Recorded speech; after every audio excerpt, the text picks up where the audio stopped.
Hey y'all, welcome once again. My name is Ophelia and I'm the Executive Director of Accra Literacy. And today I bring you the 9th episode of Accra Literacy's Read Aloud series. Today our episode is centered on no other than Dr. Maya Angelou. And you know the drill around here. Before I read the actual piece, which is a poem, I'll have to give you a little bit of context about her and her work. So here goes. Dr. Maya Angelou was a Missouri-born poet, essayist, editor, educator, and civil rights activist who lived from 1928 to 2014.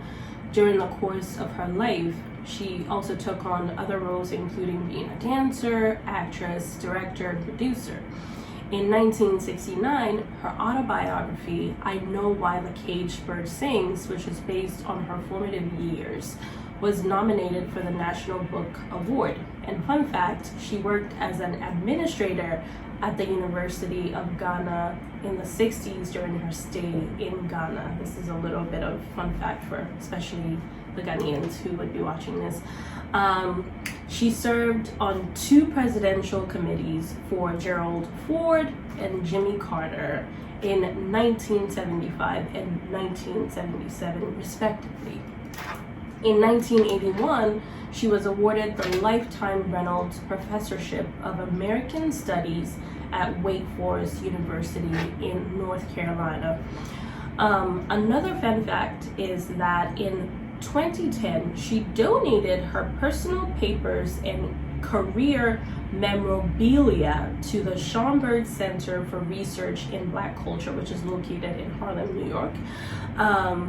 And they are said to have consisted of more than 340 boxes of documents that featured her handwritten notes on yellow legal pads for I Know Why the Caged Bird Sings, which was her first autobiography, and a 1982 telegram from Coretta Scott King, among other interesting documents.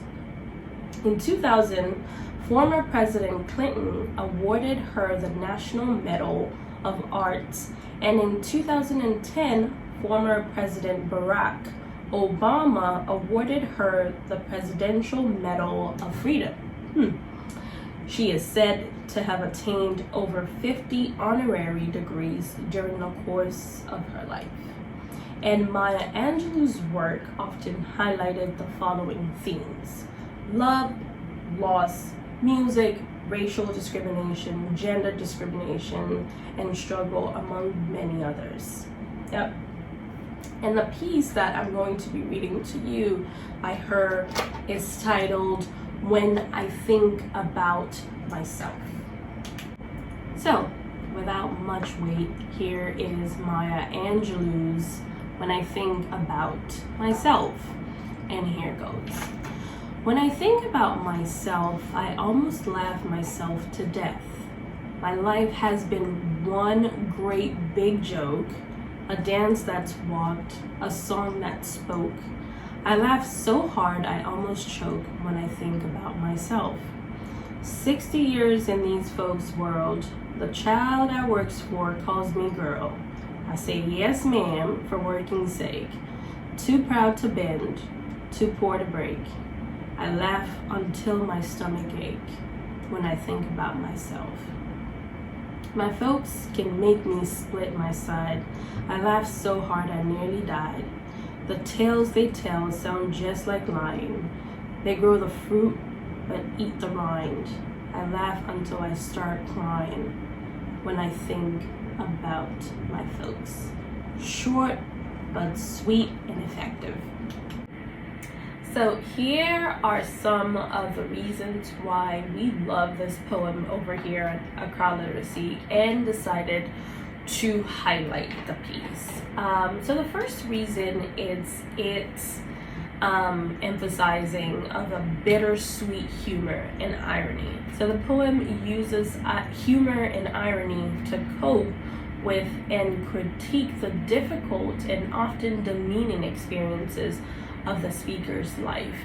The laughter described as both a defense mechanism and a way to highlight the absurdity and injustice of her circumstances.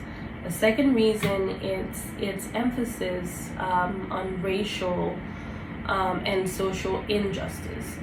So Maya Angelou, addresses the systemic racism and social inequality faced by African Americans, using lines such as "the child that works for calls me girl," poignantly highlights or underscores the persistent infantilization and disrespect experienced by the speaker or Black people in general in this case, despite her age and hard work. The third reason is its resilience and pride, or its exhibition of resilience and pride. So despite the hardships, the poem reflects the speaker's resilience and pride. Lines like "too proud to bend, too poor to break" illustrate a steadfastness and strength in the face of adversity, emphasizing the speaker's refusal to be completely crushed by her circumstances. Another reason is its emphasis on generational reflection and solidarity. So the poem reflects on the shared experiences and struggles of African Americans, particularly through the speaker's connection to "my folks." Speaker uses that. It highlights how communal storytelling and humor serve as tools for survival and solidarity, even when those stories are filled with pain and irony. And lastly, this poem is so fantastic because of its emphasis on the duality of laughter or joy and pain. So the juxtaposition of laughter and tears in the poem emphasizes the complex emotional landscape of the speaker's life. Laughter transitions into crying, symbolizing how joy and sorrow are intertwined, and how coping mechanisms like humor can both mask and reveal a deep-seated pain. Oh my gosh, I love this poem so much, and I hope that you love it as much as I do.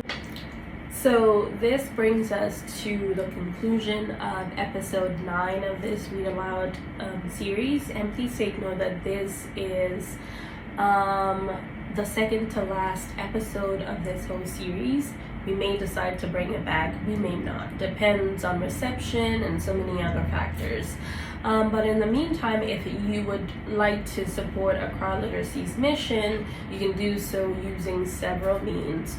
One of such means is to purchase our merch, for instance this bottle, or other kinds of merchandise you may find on our website. You can also decide to donate funds or donate learning materials, both used and new, so long as they're in good condition. You can decide to donate technological equipment that you may not have any need for anymore, or donate resources that tackle period poverty, and so much more. You can look up all of this on our website. You can find it there. And please, be sure to follow us on all of our social media channels. We're on all the major ones: Facebook, Instagram, TikTok, you name it, we're there. Or you can visit our website and find our email there and reach us directly with any question that you may have. Thank you once again for joining us for this episode. See you next time for our last episode. Bye.